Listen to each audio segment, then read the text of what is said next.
Waka waka waka, what's up, and welcome back to the channel for yet another FC Finch review. And yeah, so I had this kind of moral dilemma with myself. I'm thinking, do I want my next Eaglemoss review to be a little on the controversial side, or do I want to be on the fun side? Controversial or fun? And I finally settled on something fun. So tonight, our ship on the review table is going to be the Warship Voyager. Now again, this is one of the things I love about Eaglemoss. And I've often said myself that Eaglemoss is kind of to Star Trek, starships anyway, what Kenner was to Star Wars. Kenner, you know, like even Hasbro now as well, but Kenner kind of started it. You know, if there was a character in the movie for even like 30 seconds, boom, you're making an action figure of it. And that's kind of one of these ships that what tonight's ship is this ship was seen in the episode Living Witness. If you haven't seen it for Star Trek, I highly recommend it. Definitely one of my favorite Star Trek episodes, in my top 10 Voyager episodes. Again, a really awesome episode. But yeah, and this ship appeared for, I think, you can't blink your eye because it appears in the beginning of the episode for like maybe 15 seconds, and that's all you ever see. You never see any more of it. I mean, maybe on a schematic, I'm trying to remember, but you don't see much of this ship. And so it's just so cool that Eaglemoss actually created a model of this. So tonight we're gonna talk a little bit about the Warship Voyager. We're gonna look at the magazine. We aren't gonna look at the box because huzzah, it's just a generic Eaglemoss box, so get out of here. We're not gonna worry about that, but we are gonna talk about the ship, and we're gonna talk about the episode, and we're gonna talk about the magazine and whatnot, as we usually do. So kick back, relax, and let's go to another spot in time in the year 3074. So a little bit of background behind this ship. For those that don't know, if you haven't seen Living Witness, first off, you should. Again, I highly recommend it. Very good episode. It's an episode in Voyager. It's an I guess we could call it an alternate future where the Doctor finds himself in the year 3000, or a copy of the Doctor, excuse me, not the actual holographic Doctor, a copy of his program, and he finds himself in a museum for a race known as the Kyrians. And apparently the Kyrians have very much a despise of Voyager. Apparently there was a civil war on the planet at the time that the actual Voyager was traveling through the Delta Quadrant, and I guess Voyager helped Captain Janeway did the Federation thing to do and helped out one of the sides, you know, not from any defense perspective. And well, I guess the Kyrians kind of, you know, they kind of won the revolution, so they wrote the history books, and according to them, Janeway was an evil warrior, an evil psychopath of a captain, and Voyager was this warship with 30 phaser banks and 25 torpedo tubes, and it had biogenic weapons and all that.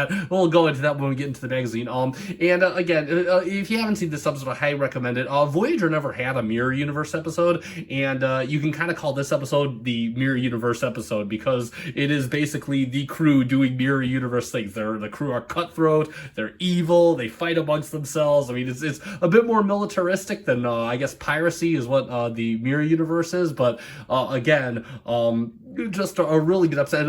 And the cool part is all the actors. One of my favorite parts about it is I love Star Trek episodes where the actors look like they're really getting into the role, and you could just tell that they're all, as in many Mirror Universe episodes, you could just tell that the cast is enjoying themselves. You know, it's cool to play bad people, so you know that's what they're doing. So again, just a little bit of a kind of background about this ship. But again, you see this ship for maybe 30 seconds. I think you might see it on a data screen in the museum, but you see the actual Warship Voyager for like 30 seconds. And it's so cool that Eaglemoss made a model off of just that. It's really cool.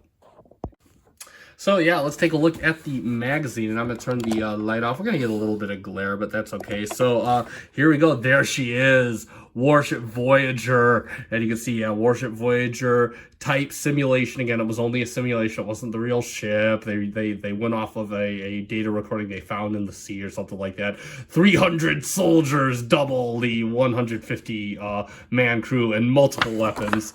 And if we go into the magazine again, we got a nice front orthographic view of a Warship Voyager, and of course instructions how to put it in your stand. And then of course you got kind of the backs some other orthographic views of Warship Voyagers. Then, of course, simulation, year 3074, 344 meters, 300 solar, warp 9.975, 30 torpedo tubes, 25 phaser banks. just so cool. I mean, so, you know, again, history was written by the victor, and history was kind of wrong in this case. So again, there you have a picture of Warship Voyager, and the Warship Voyager is armed to the teeth and operated by violent sociopaths, at least according to the Kyrians. And there we have a little bit of background. Again, a lot of this ship was only in this episode, so you got it from the back. I got a nice 3D generated shot there. And there's the Doctor, of course, talking to the museum arbiter.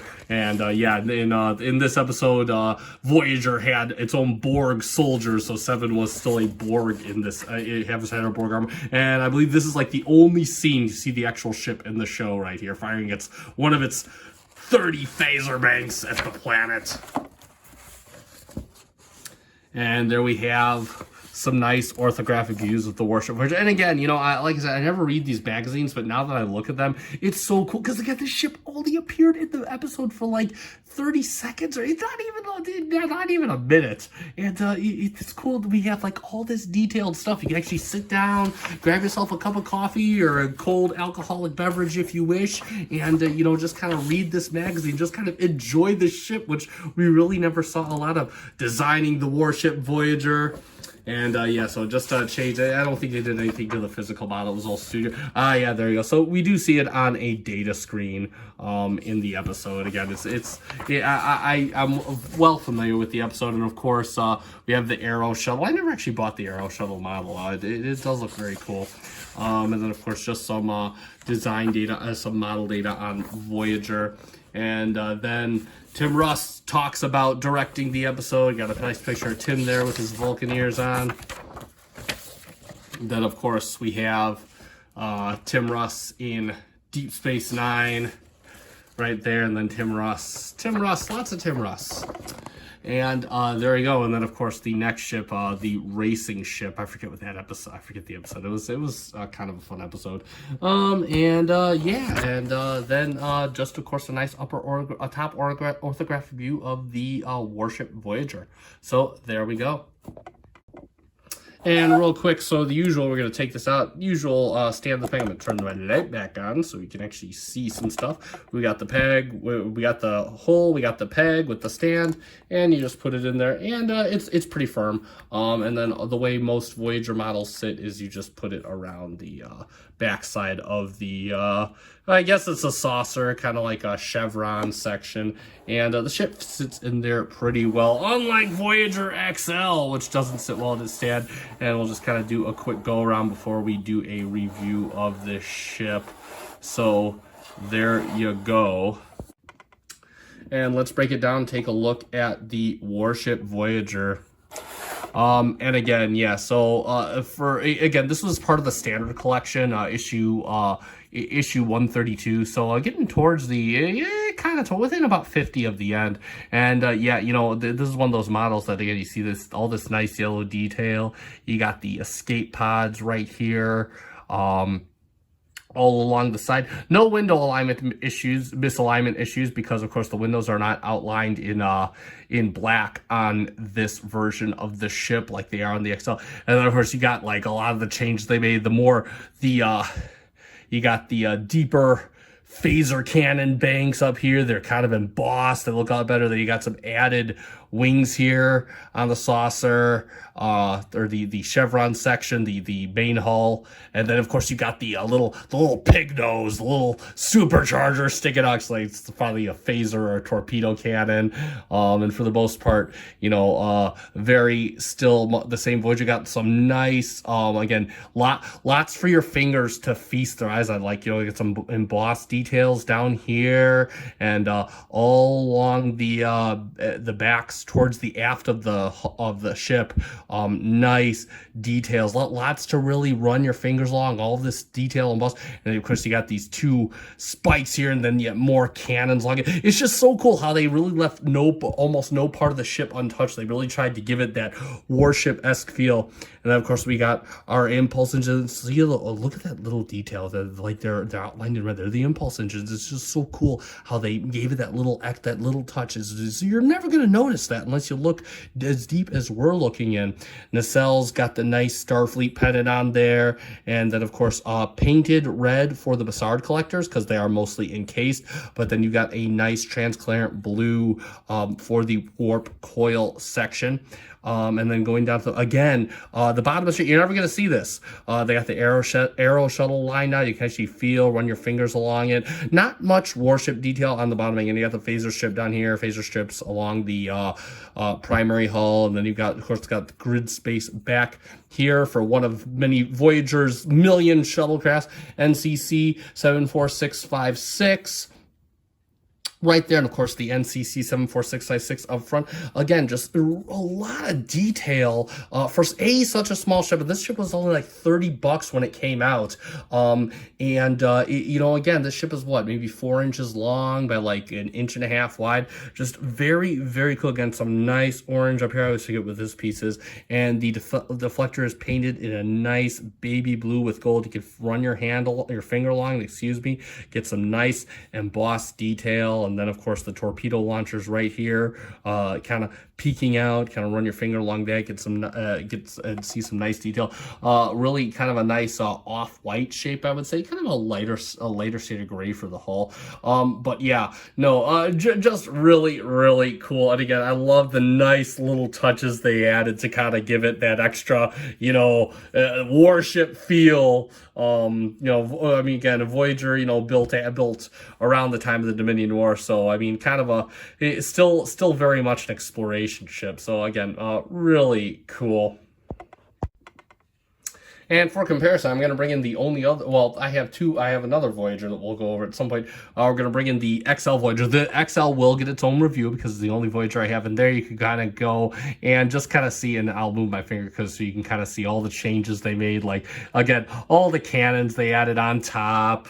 You know, and oh yeah, real quick, we'll do Voyager, XL Voyager is just so huge. It's so much weight in the sauce. So I'm not going to talk about it because we got a review to do in that.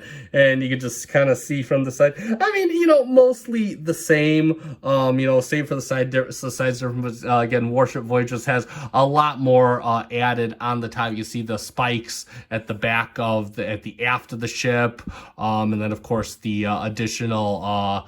Like whatever these are, like torpedoes or phaser banks, you know, along the top section here. So again, just a quick comparison. Like we'll give the XL Voyager its day in the sun. Don't worry. But and one other thing I do want to notice is just, I mean, look at a lot of the coloring. It's just so cool. I mean, they added some window detail for the XL, but it's just so cool. I'm not sure if the standard Voyager had the window detailing, but I still think it's so cool how this tiny model, just like the Akira and the Prometheus, so much detail is packed into this tiny model. It's really kind of a testament. You know, if the standard collection was what you could afford, you have nothing to be ashamed of. You are getting, for a lot of them, you're getting a really nice detailed ship. So you know, again, if you can't be a baller XL owner, you know, you have nothing to be upset about, because this is still very much a cool model with a lot of detail and fun packed into it.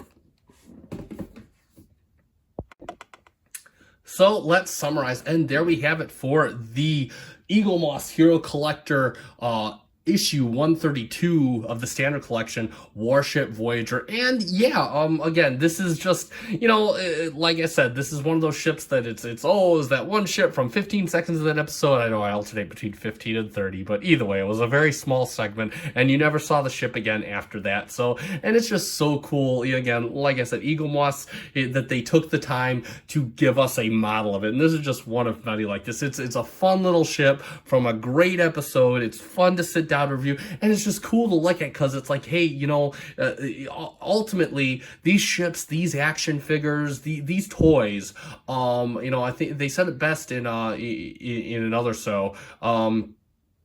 This is really all we have. You know, people, when they watch sports, they have their jerseys and everything. This is all we have. We're probably never going to see Voyager or anything like these ships or like, you know, any Transformers in our lifetime. So that 15 seconds and this model is really all we got. And it's just so cool that Eaglemoss could kind of go forth and give us that model for such a no screen time ship, or some ships that don't even get screen time at all. And again, I really like it. I do highly recommend this ship, especially if you are a fan of Voyager, and Eaglemoss made a lot of Voyager variations, so it's basically collect them all, from concepts to, they made Armored Voyager, they made this ship, they made Assimilated Voyager, all that good stuff. So if you're just going for the complete set, definitely add this to your collection, or, you know, if you just like the episode, add it to your collection, or, you know, again, whatever, add to your collection. Again, now as previously stated, Eaglemoss is not currently making anything.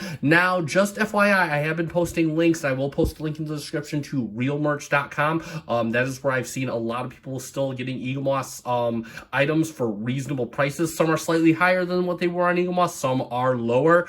Still, they're very reasonable compared to what we see on eBay. So I will be continuing, to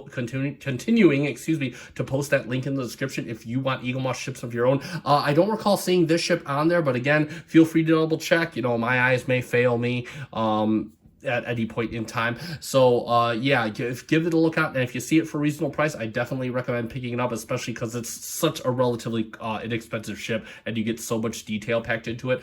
So I'll post that link to Real Merch in the description. And if you like this video, consider hitting the like button, consider subscribing. I try to post Eaglemoss stuff 2 to 3 times a week, depending on how saucy I'm feeling and how tired I'm feeling after work, because I do work a full-time job. And that being said, it is time to end. So thank you so much for watching. Live long and prosper.